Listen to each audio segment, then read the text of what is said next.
سنو اپنے نبی کی پیدائش کا واقعہ، جسے سن کر دل خوش ہو جائے گا۔ ہمارے پیارے آقا حضرت محمد صلی اللہ علیہ وسلم اللہ کے سب سے محبوب نبی ہے۔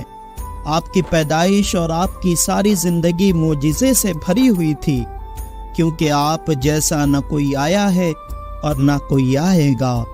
حضرت حسان رضی اللہ عنہ جو اسلام کے پہلے شاعر تھے، حضور نبی اکرم صلی اللہ علیہ وسلم کی شان میں یہ نعت پڑھتے ہیں کہ حضور آپ جیسا حسین و جمیل نہ کسی ماں نے جنا ہے اور نہ ہی کوئی ماں جنے گی۔ جب نبی اکرم صلی اللہ علیہ وسلم اپنی والدہ کے پیٹ میں تھے تو بی بی آمینہ کی پیشانی پر ایک نور چمکتا تھا۔ بی بی آمینہ کہیں بھی تشریف لے جاتی تو بادل آپ پر سایہ کرتے، درخت جھک کر آپ کو سلام کرتے اور پتھر بول کر سلامی بھیجتے۔ جب نبی اکرم صلی اللہ علیہ وسلم کی پیدائش مبارک ہوئی تو پورے آسمان پر نور ہی نور پھیل گیا۔ دنیا کے تمام بت اور مورتیاں گر پڑے۔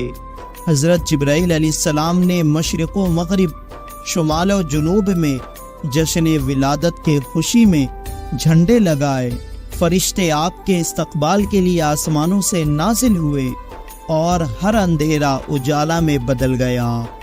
حضور نبی اکرم صلی اللہ علیہ وسلم کی ولادت بسعادت کے متعلق آپ کے دادا جان حضرت عبد المطلب فرماتے ہیں کہ میں کعبۃ اللہ کا طواف کر رہا تھا کہ اچانک میں نے دیکھا کہ کعبہ چاروں طرف سے جھکا اور مقام ابراہیم میں سجدہ کرنے لگا۔ اسی دوران کعبہ سے اللہ اکبر کی صدائیں سنائی دینے لگی۔ پھر میں نے دیکھا کہ کعبہ سیدھا کھڑا ہوا اور اس سے آواز آنے لگی کہ سب تعریفیں اس اللہ کے لیے جس نے مجھے محمد کے ساتھ خاص کر دیا۔ حضور اکرم صلی اللہ علیہ وسلم کے دادا جان فرماتے ہیں کہ میں نے کعبہ شریف کے ہر رکن کو آپس میں ایک دوسرے پر سلام بھیجتے سنا۔ جب میں باب صفا سے باہر کی جانب گیا تو زمین کی ہر چیز اللہ کی تعریف کر رہی تھی۔ پھر میں نے یہ آواز سنی، قد جاءکم رسول اللہ، یعنی تمہارے پاس تمہارا رسول تشریف لے آیا ہے۔ جب میری نگاہ بتوں کی جانب پڑی تو سب کے سب گر پڑے۔ رسول اکرم صلی اللہ علیہ وسلم کے دادا جان کہتے ہیں کہ یہ سب کچھ دیکھ کر مجھے بہت حیرانی ہوئی اور میں اپنی آنکھیں مننے لگا کہ شاید میں کوئی خواب تو نہیں دیکھ رہا، مگر یہ حسین منظر حقیقت تھا۔ اس کے بعد جب میں گھر پہنچا تو میں نے گھر کے چاروں طرف عجیب و غریب نورانی پرندے اڑتے ہوئے دیکھے جو کہ فرشتے تھے۔ گھر کے اندر سے مشک و عنبر سے بھی میٹھی خوشبو آ رہی تھی۔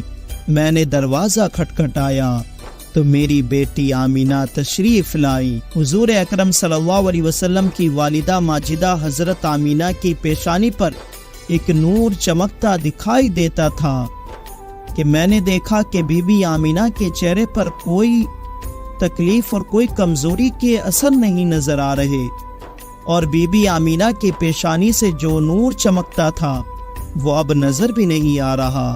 تو حضرت عبد المطلب نے پوچھا، بیٹی تمہاری پیشانی کا نور کہاں ہے؟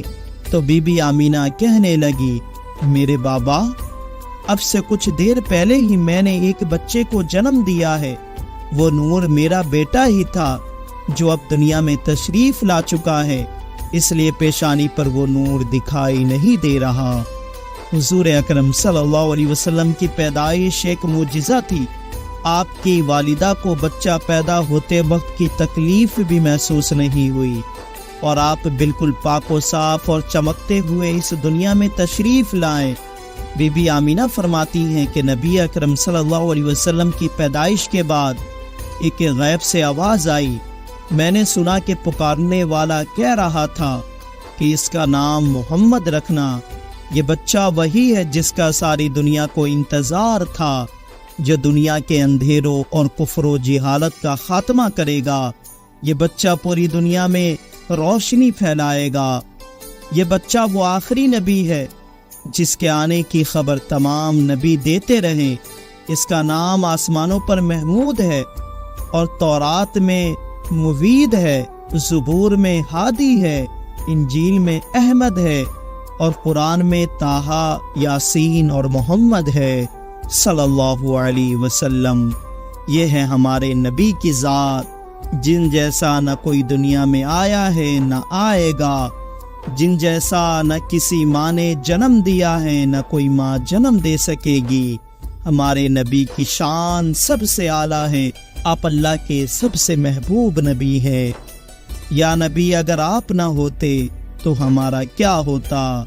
ہم اللہ کا شکر ادا کرتے ہیں کہ اللہ نے ہمیں آپ کا امتی بنایا، تو آپ بھی اللہ کا شکر ادا کرے کہ اللہ نے آپ کو حضرت محمد صلی اللہ علیہ وسلم کا امتی بنا کر اس دنیا میں بھیجا۔